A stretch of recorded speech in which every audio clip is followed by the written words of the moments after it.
지금 내가 말씀드린 대로 베드로서 2장 4절에서 5절 말씀에 근거해서 영적인 집이 완성되는 과정이라고 제가 제목을 붙였어요. 집을 짓는 것은 일생을 살았는데 가장 중요한 일 중에 하나예요. 평생의 집을 한 번이라도 지어본 사람들은 얼마나 어려운가를 알 수가 있어요. 저는 시골에서 자라났기 때문에 어렸을 때에 집을 짓는 과정을 많이 봤어요. 시골에서.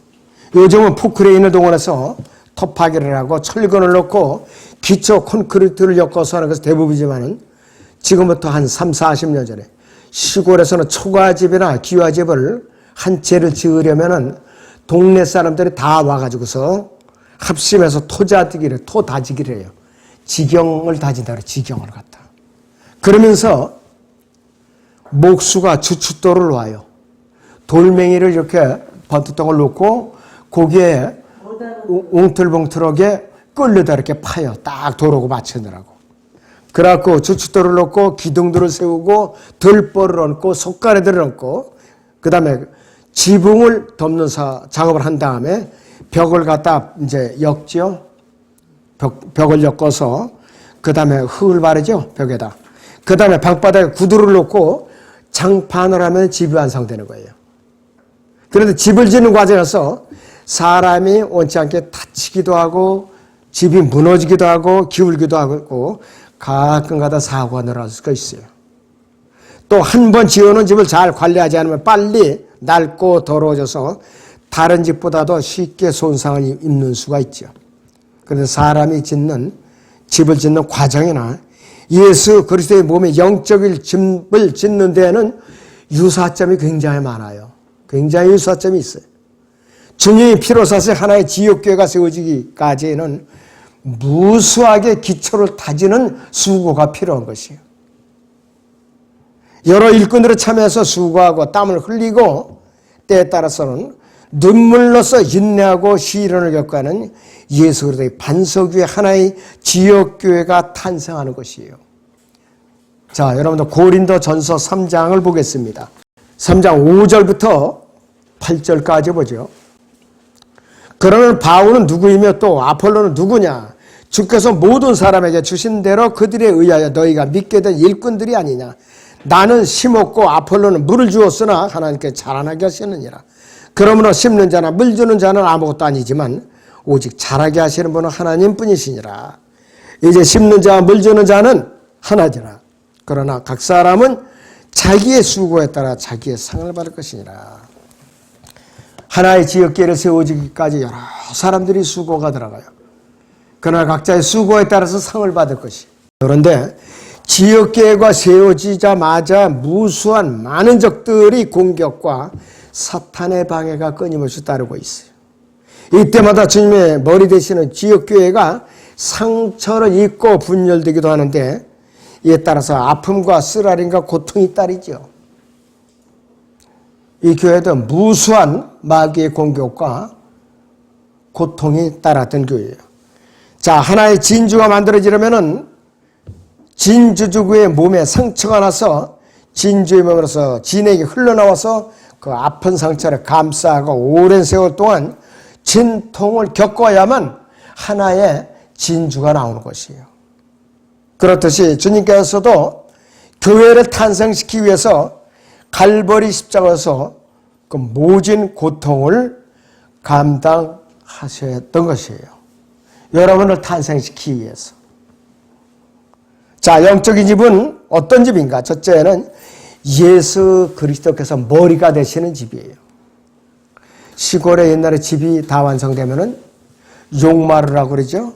지붕 꼭대기대로 이렇게 톡 튀어나오게 이제 뒤집어 씌우는 거. 그것이 바로 그 집의 머리죠, 머리. 그런데 지역교회의 영적인 머리는 예수 그리스도예요. 여러분들 몸이 지체예요. 그 중에는 여러분들이 기둥이 되는 분들도 있고 석가래가 되는 분들도 있고 또 이렇게 그 이제 벽을 막는 그런 재료로 되는 분들도 있고 또 방바닥이 되는 분들도 있고 장판이 되는 분들도 있어요. 그 건축 재료에 비한다면은. 너무나도 많은 재료와 수고가 필요한 것이에요. 자, 베드로서 2장 4절을 다시 보겠습니다. 사람들로부터는 정령 버림받았으나 하나님께는 택하심을 받은 귀중한 산돌이신 그분께 나와서 그랬습니다. 예수 그리스도께서는 산돌이라고 했어요. 살아있는 돌이란 말이에요. living stone이라고 그래요. 그리고 오늘 그분이 살리심으로 인해서 산돌들이 되어서 5절 보죠. 너희도 산돌들로서 영적인 집으로 지어지고 예수 그리스도로 인하여 하나님께서 기뻐하실 영적인 제물들을 드리는 거룩한 제사장이 되느니라 그랬어요. 산돌들이라고 했어요. living stones라고 그랬어요. 예수 그리스도께서는 사람들로부터 버림을 받으셨죠. 생명이 없는 돌로 지은 집은 시간이 지나면 낡고 형체도 없이 사라지지만은 산돌이신 예수 그리스도께서 머리가 되신 영적인 집은 영원히 썩지 않는 집이에요. 영원히 썩지 않는 집이에요. 언제까지? 영원에 가서도 썩지 않는 집이에요. 예수 그리스도께서는 사람들에게 버림을 받았기 때문에 하나님께서는 귀중한 산돌로 여기신 거예요. 그래서 우리는 산돌들로서 하나님께서 귀중하게 택하신 산돌이신 예수 그리스도께로 나아가서 그분과 함께 쓰임받도록 온전히 빚어지는 것이 마땅한데도 불구하고 육신을 가진 우리의 현실을 그러지 못하죠. 세상적인 것은 너무나도 매달려 있는 것이에요. 어떻게 하면 돈을 많이 벌까? 어떻게 하면 내가 이 사업에 내가 큰 돈을 벌 수 있을까? 어떻게 하면 내가 어디다 땅을 더 살까? 어떻게 하다 더 좋은 집을 또 많이 사갖고 세일을 받아 먹을까? 또 어떻게 하면 내가 보험을 크게 들어갖고 걱정을 하지 않고 먹고 살 수 있을까? 이런 일로 아주 그냥 생각으로 꽉 찰 수가 있는 게 사람이에요. 왜? 아담의 본성이기 때문에 탓할 수는 없어. 그렇지만은 말씀과 기도를 제쳐놓고 예수님을 제쳐놓고 그것이 우선시 되다 보면은 어떻게 되느냐? 하나님께서 휘처리지를 하시더라 이거예요. 영적인 집은 어떤 집인가? 두 번째는 산 돌들로서 지어져 가고 있는 집이에요. 지어진 집이 아니라 지어져 가고 있는 집이라고 그랬어요. 베드로서 2장 5절을 다시 봅니다. 너희도 산 돌들로서 영적인 집으로 지어지고 예수 그리스도로 인하여 하나님께서 기뻐하실 영적인 제물들을 드리는 거룩한 제사장이 되느니라 그랬어요. 성도들로 산 돌들이라고 말한 이유는 무엇인가? 영적인 집으로 지어져 올라가기 때문이에요. 완성된 것이 아니에요. 아직까지는. 몸의 구속을 받아야 완성되는 것이. 이 영적인 집은 살아있는 집이고 그렇기 때문에 자라나는 집이에요. 여러분, 무생물인 세상에 있는 집은 죽은 집이에요. 자라날 수가 없어요. 낡으면 낡았지. 그러니까 집을 준공했다면 그날부터 낡은 집이에요. 아파트 준공해서 누가 입주했다. 그날부터 이제 중고집으로 들어가는 거예요. 자동차도 마찬가지. 출고해서 난방 달았다 하면 그때부터 중고예요. 그것이 바로 무생물이라 이것이. 그런 살아있는 영적인 유기체인 집은 계속해서 지어져 가고 있고 자라나고 있는 집이에요. 자라나고 있어요, 전부 다. 그래서 이 집이 살아있고 자라나고 있는 이유는 그 집을 지어 올리고 있는 우리가 산 돌들이기 때문에 그래요. 죽어 있는 돌들이 아니에요. 세상에는 주춧돌을 놓는 그다음 벽돌 같은 돌은 죽은 돌이지만 우리는 산 돌들이라 이것이. 만약 우리가 죽은 돌이라면 그 집도 죽은 집이요 자라나지 못하는 집이 되었을 것인데 이 영적인 집이 또 거룩한 성전이고 그렇기 때문에 하나님의 거처가 되는 건물이기 때문에 살아있는 집이라고 하는 것이. 살아있는 집. 에베소 2장 19절에서 22절을 같이 봅니다. 그러므로 이제부터 너희는 더 이상 나그네도 타국인도 아니요 오히려 성도들 같은 시민이며 하나님의 가족이라. 너희는 사도들과 선지자들이 기초 위에 세워졌으며 예수 그리스도께서 친히 귀중한 모퉁이돌이 있고 그분 안에서 건물 전체가 함께 알맞게 맞추어져 주 안에서 거룩한 성전으로 자라가며 또한 그분 안에서 너희도 성령을 통하여 하나님의 거처로 함께 지어져 가고 있는 것이니라 그랬어요. 하나님의 거처로 함께 지어져 가고 있다고 그랬어요. 위대하신 하나님 거처. 그분께서 이 살아있는 유기체인 집이 하나님의 거처로서 지어져 가고 있다 그랬어요. 그분이 머리이고 우리는 몸이라 이것이요. 그래서 이 에베소 2장 21절에서 이 건물 안에서 에베소의 회심한 자들은 선지자들과 사도들과 함께 포함되어 있고, 더욱 이 건물은 갈보리 이후까지 세워지지 않았고, 이 건물은 예수 그리스도께서 부활하시고 승천하신 후 50일째 되는 날에 성령께서 이 땅에 강림하셔서 교회가 탄생한 이후부터 지어져 가고 있는 중이에요. 오순절 이후부터 지어져 가고 있어요. 그래서 이 에베소 2장 19절 22절에 건물은 몸과 연관되었다 그랬어요. 몸과. 에베소 3장 1절에서 사도 바울은 이 건물을 위해서 자기가 감옥에 갇히게 됐다고 그래요. 에베소, 빌립보서, 골로새서는 옥중서신이라고 그러죠. 빌레몬서까지. 자, 에베소서 3장 1절을 같이 보겠습니다. 이런 까닭에 나 바울은 너희 이방인들을 위하여 예수 그리스도의 죄수가 되었으니 그랬어요. 이방인들을 위하여 예수 그리스도의 죄수가 됐다고 그랬어요. 주님의 몸된 교회를 지어져가는 도구로서 자기가 쓰임받기 위해서 감옥에 갇혀있다 이 뜻이에요. 바로 다듬어지지 않은 돌들이 산돌이신 예수 그리스도의 몸 안에서 무수하게 모난 부분들이 다듬어져서 제자리에 알맞게 짜맞추어져 가는 것이에요. 짜맞춰서 자라가고 있는 중이에요. 여러분도 구원받지 않은 사람도 각자가 개성이 다르고 성격이 다르고 기질이 다 달라요. 전부 다 모난 돌들이에요. 다듬어지지 않은 돌들.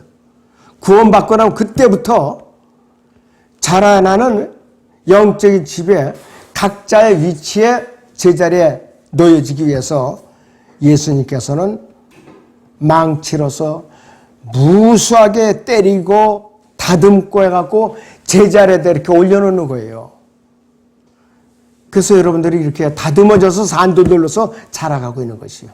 만약에 주님께서 망치로 이제 다듬어가면서 제자리에 놓이기를 원하시는데 부서지기 싫다 하면 그 사람은 수입받지 못해요. 산돌들로서 자라갈 수가 없죠. 벽돌 쌓는 모습을 보면 벽돌공이 잘 맞지 않는 돌을 망치로 제자리에 맞도록 두드리고, 따라서 어떤 때는 아주 잔인할 정도로 일부는 부수죠. 잘라버리죠. 다듬어서 제자리에다 놓는다 이것이요. 여러분들 조족공들을 잘 봐요. 툭 튀어나온 거 이렇게 톱으로 자르죠. 그 다음에 웅틀붕틀한 거 다듬죠. 그리고 사이즈가 안 맞는 것도 가감하게 잘라가지고 버리고 맞추고. 그런 것이 지역교회가 지어져 가고 있는 과정을 연상해 보라 이거예요. 여러분들이 그 도구로서 쓰임받고 있는 거예요. 다듬어지지 않은 돌들이 다듬어져서 제자리에다 맞춰져 있는 것이. 산돌이신 예수 그리스도께서는 산돌돌인 우리의 모난 부분들을 다루셔서 제자리에다 갖다 놓으시는 분이에요. 자, 그러나 이런 경우에도 자신의 몸을 주님께 내어드려서 헌신하지 않으면 주님께서 다듬지 않아요. 절대로 다듬지 않아요. 그냥 내버려 두는 것이에요. 구원받은 산돌들이 되어서 지어져 올라가는 이 영적인 집, 즉 하나님의 거처인 그 거룩한 성전은 산돌이신 예수 그리스도의 친히 모퉁이 돌이 되시고, 우리는 그 모퉁이 돌에 알맞게 맞춰져서 쌓아 올려져 가고 있는데, 그 기초가 누구냐? 사도들과 선지자들이에요. 여러분들 12사도들이 있는데요. 그 중에 성경 기록자인데 마가만 유일하게 12제자가 아니에요. 마가는 제자예요, 그냥. 그리고 13번째 이방인 사도로서 바울이 기름 부음을 받은 거예요. 특별 하나님께 부름을 받은 거예요. 바나바나 신라나 이런 사람들 제자들이에요, 그냥. 사람들이 얼핏 보면은 마가 당연히 사도인 것 같아서 사도가 아니에요. 그걸 아셔야 돼요. 앞으로 제가 이제 한번 가르쳐 드릴 날이 있습니다. 이것도 제가 우리 교회 성도들이 요청한 것도 아니에요, 이 작업이. 다른 교회에서 요청이 들어와서 제가 준비하고 있는 거예요. 12지에 대해서 간략하게 좀 요약을 잘 해갖고 좀 저희한테 주셨으면 고맙겠다 그래서 언제든지 내 도와드리겠다고. 완성이 다 됐어요. 이제 하루만 하면 다 될 것 같아요. 이제. 자, 그래서 이 기초 위에 지어져 올라갔다면은 너무나도 귀중한 재료들이죠. 또 이 자라나는 영적인 소중한 집이 아닐 수가 없어요. 그런데 이 집을 멀찌감치하게 허물려고 대드는 자들이 누군가? 마귀 일꾼들이란 말이에요.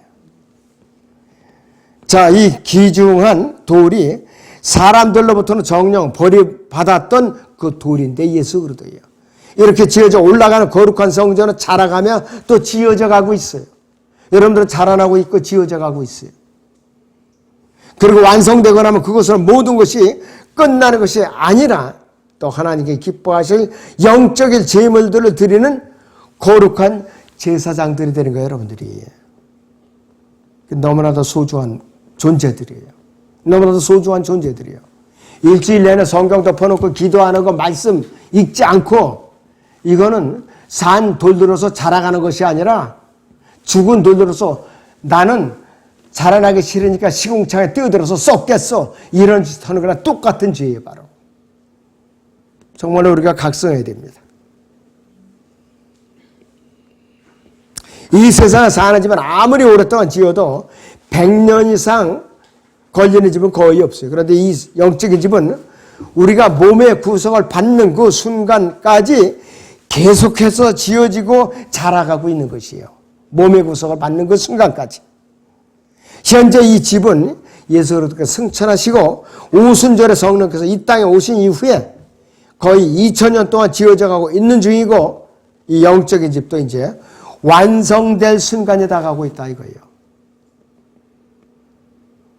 공중 나팔이 울리면은 주님의 우렁찬 호령과 천사의 나팔 소리가 울리면은 우리가 몸의 구속을 받으면은 영적인 집은 이제는 자라나는 것도 이제는 지어져 가고 있는 것도 그때는 끝이에요. 완성되는 것이에요. 이 영적인 집은 세 번째는 영적인 제물들을 드리는 집이에요. 지어놨다고 다 끝나는 것이 아니라 이것이에요. 영적인 집은 제사장은 우리가 하나님께 영적인 제물들을 드리는 것이고 하나님께서 가장 기뻐하시는 일이죠. 또 우리가 드리는 영적인 제물들은 하나님께서 기뻐하시는 이유는 예수 그리스도의 이름으로 드려지기 때문이에요. 예수 그리스도의 이름으로 드려지기 때문이에요. 이보다 영광스러운 일이 어디 있겠어요. 하나님께서는 그분의 아들이신 예수 그리스도께서 희생제물로 드려주실 때 가장 기뻐하시면서 받으셔요. 이사야 53장 10절 11절을 같이 보죠. 자, 그를 상하게 하는 것이 주를 기쁘시게 했기에 주께서 그를 고난에 드셨도다. 주께서 그의 혼을 속죄의 제물로 만드실 때 그가 자신의 씨를 버리니 그가 자신의 날들은 늘릴 것이요 주의 기쁨이 그의 손에서 번창하리라. 그가 자기 혼의 고통을 보고 만족하게 되리라.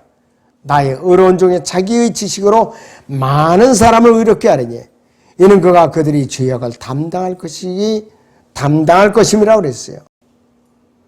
영적인 제물은요, 카톨릭에 드리시는 그런 카톨릭에서 매주마다 드리는 그런 미사가 아니에요. 거듭난 성도들이 드리는 말 그대로 영적인 제물들인데 히브리서 13장 15절 16절에 보면은 여기서 하나님께서 기뻐하시는 여기서 영적인 제물들은 4가지로 이야기 되어 있어요.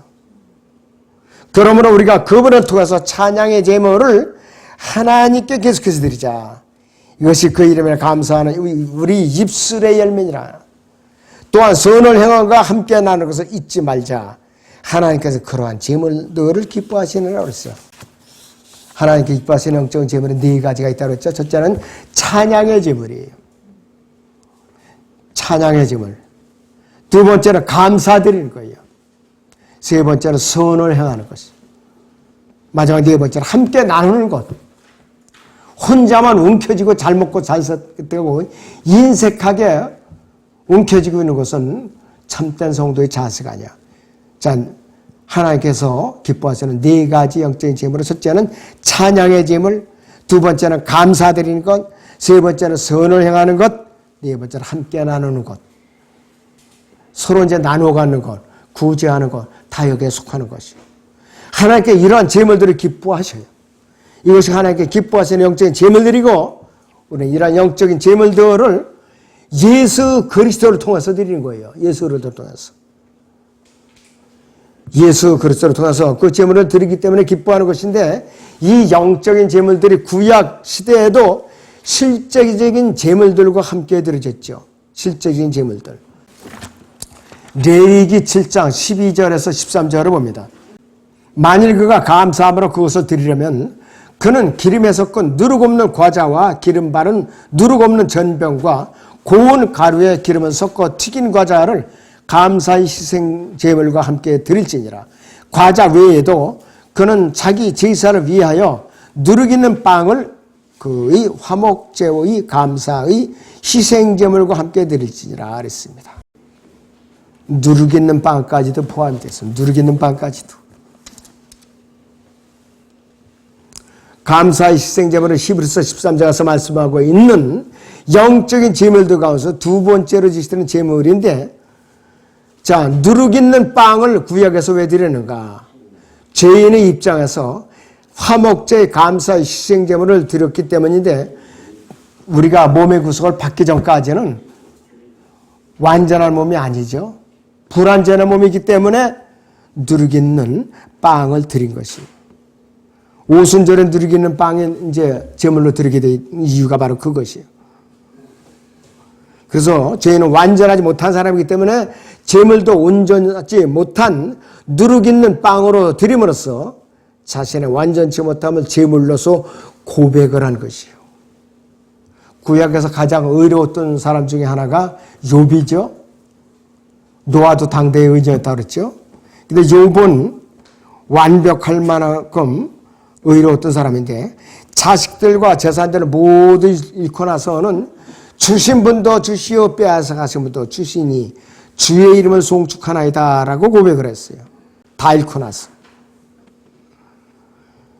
이것이 욥이 하나님께 드렸던 누룩 없는 유일한 희생제물이었는데, 우리 자신은 누룩 없는 온전한 희생제물을 드리려면 욥처럼 온전해져야 하는데, 우리는 그렇게 할 수가 없어요. 몸이 연약하기 때문에.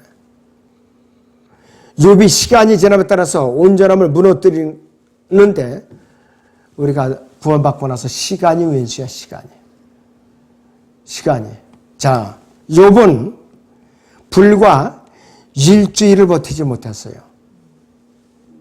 그러니까 욥기 여기서 1장에, 욥기 3장 1절을 보죠. 이후에 욥이 입을 열어 그의 날을 저주하니라 그랬어요. 그의 날을 저주했다 그랬어요. 불과 일주일 만에 왜 태어나는 거고 저주라는 것이. 이것이 바로 사람의 나약함이에요. 사람의 나약함이라 이것이. 자, 그래서 그는 이 시간을, 주어진 시간을 견디지 못하고 일주일 만에 이런 고백이 나왔던 것이에요. 욥처럼 온전한 사람도 자신의 온전한 물을 뜨리는 데에는 일주일이면 충분한 시간이에요. 마귀는 구원받은 성도들에게 시간이라는 것을 주어가지고서 계속 공격을 하는 거예요. 육신이 연약하니까. 예수님을 부인하거나 저주하거나 그렇지 않아 배반하게 만든다 이거예요. 예수님께 갈보리 십자가에 못 박혀서 매달렸을 때 왼쪽과 오른쪽에 두 강도가 달렸죠. 한 강도는 주여, 주의 왕국에 임하거든 나를 기억하소 그랬어요. 그러니까 예수님께서는 오늘 네가 나와 함께 낙원에 있으리라 이렇게 무죄를 선고해서 그 사람은 그 말을 듣자마자 구원받았죠. 그러니까 이 사람은 시간에 의해서 예수님을 부인할 겨를도 없이 바로 영생으로 들어간 사람, 가장 복 있는 사람 중에 하나예요. 강도가 되려면 이런 강도가 돼야 돼요. 이런 강도. 시간을 저게 주어가지고서 주님을 원망하거나 불평하거나 그런 겨를도 없이 그냥 낙원으로 가버리는 사람. 그런 사람은 한국권 사람이에요. 자, 그 사람은 상급과 이업은 없겠죠. 그래서 이 중환자들이나 저 나이 드신 분들이 운명하기 직전에 확실하게 예수님 영접한 사람들 정말로 행복한 사람들이에요. 부인할 시간이 없다 이거예요. 한번 숨을 거두시면. 그런 분들한테 부지런히 복음을 전해야 될 것이에요. 자, 우리에게 예수 그리스도께서는 정말로 우리가 구원이 취소가 되지 못하도록 성령으로 인쳐놓으신 거예요. 그래서 부인하더라도 거듭났다면은 취소가 되지 못하도록.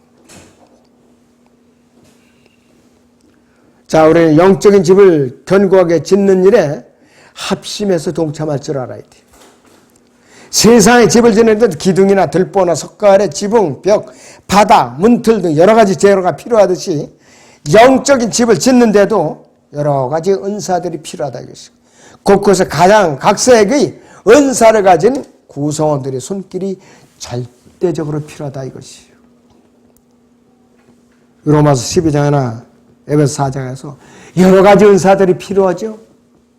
마찬가지의 교회 안에서도 한 지역교회가 탄생되려면 여러 가지 은사들로 이렇게 결집이 되어야 되는 것이에요.